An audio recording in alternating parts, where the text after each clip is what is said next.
A'udzubillahi minasyaitonirrajim. Bismillahirrahmanirrahim. Allahumma sholli ala Sayyidina Muhammad wa ala ali Sayyidina Muhammad.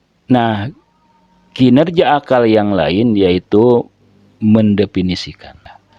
Jadi akal terkait konsep-konsep itu selain menciptakan konsep, memahami konsep, membagi konsep, menganalisa konsep, merumuskan, menyusun konsep, yaitu mendefinisikan atau ta'rif. Akal itu berusaha mendefinisikan dengan definisi yang lengkap, ya, definisi yang mencakup seluruh bagian dari yang harus didefinisikan itu, dan juga mengeluarkan hal-hal yang di luar definisi. Nah, ini butuh keahlian akal, butuh ketajaman akal untuk mendefinisikan dengan definisi yang sangat sempurna.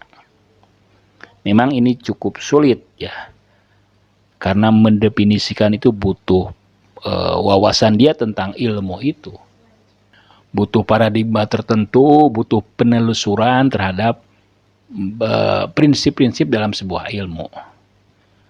Ilmu kan punya banyak yang harus didefinisikan. Karena itu mengapa ada kamus-kamus keilmuan, kamus psikologi misalnya, kamus tasawuf, kamus filsafat, kamus ilmu komunikasi dan sebagainya, kamus fikih. Itu ada istilah-istilah yang harus didefinisikan. Itu adalah kinerja akal. Dia ingin mendefinisikan, menjelaskan secara efektif, ringkas, padat. Kemudian kinerja akal selanjutnya adalah mengabstraksikan, intiza. Jadi misalnya ketika dia mendengar konsep, menyimak konsep manusia, konsep hewan misalnya, konsep alam dan sebagainya, dia ingin mengabstraksikannya, menyimpulkan menjadi sebuah kata yang mewakili semua. Misalnya mengapa manusia bisa mengabstraksikan konsep manusia? Karena manusia melihat ada Zaid, ya, ada Fuad, ada Amir, ada Latif, ya, ada nama-nama manusia partikular, lalu dia abstraksikan menjadi manusia. Jadi manusia adalah konsep universal yang di bawahnya ada partikular-partikular atau individu-individu. Jadi individu ini semua terwadahi, dipayungi oleh konsep manusia.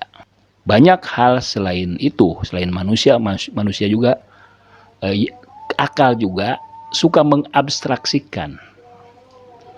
Jadi konsep-konsep yang material itu yang terikat dengan satu waktu, satu tempat, batasan-batasan wilayah, geografis, biologis, batasan tempat, waktu, situasi yang sangat partikular, kemudian diangkat, ya. Diangkat menjadi konsep yang umum, yang universal, yang memayungi, mewadahi semua partikular-partikular itu. Ini salah satu keistimewaan manusia. Nah, yang tadi terkait dengan konsep-konsep, ya, bagaimana kinerja akal dalam relasinya dengan konsep-konsep.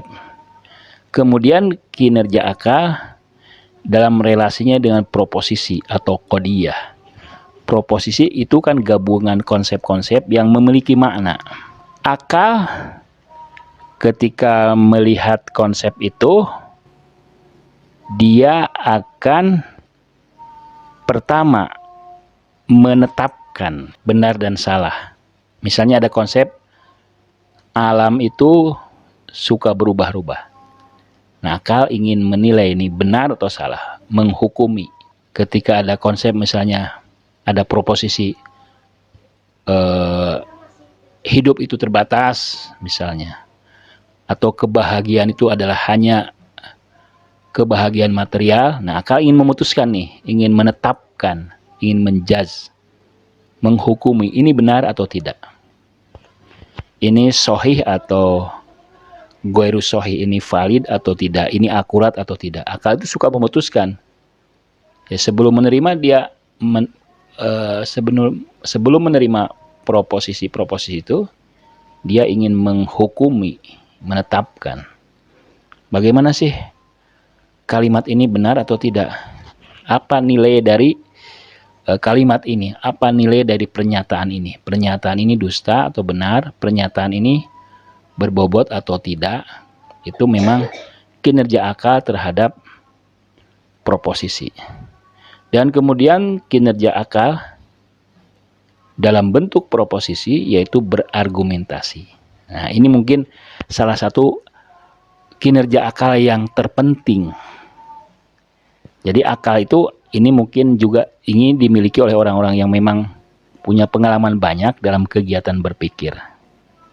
Dia tidak cukup hanya menilai sebuah konsep, dia ingin mengargumentasikan, beristidlal.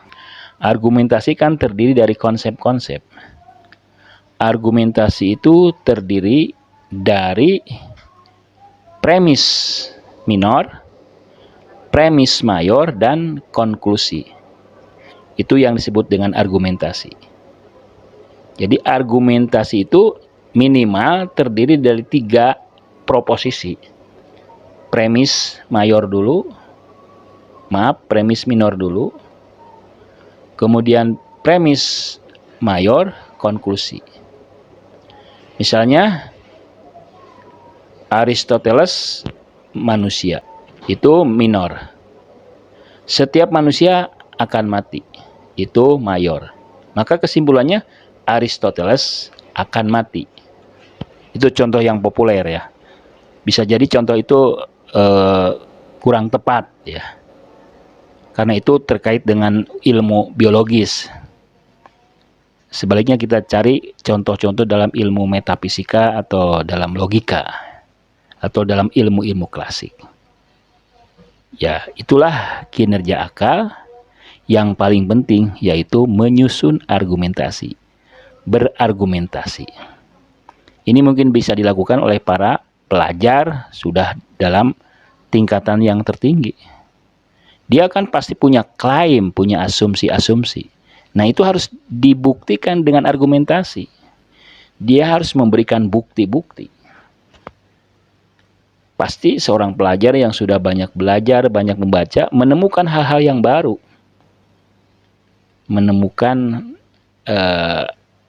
pernyataan yang baru, yang unik, yang istimewa, yang novelty. Karena seorang ilmuwan harus memproduksi hal-hal yang baru. Kalau dia mengulang-ulang pernyataan gurunya, merepetisi pernyataan gurunya, pernyataan bukunya, itu bukan belajar. Dia hanya mengulang-ulang dan tidak ada produktivitas. Belajar itu adalah menyerap dari yang lama, menyerap dari guru, menyerap dari buku, kemudian dia lahirkan pernyataan baru, lahirkan ilmu yang baru agar ilmu terus berkembang. Nah, salah satu caranya yaitu dengan argumentasi, berargumen. Dia punya klaim, punya hipotesis, itu harus diperkuat dengan argumen, dengan data, dengan eviden, ya, dengan bukti-bukti.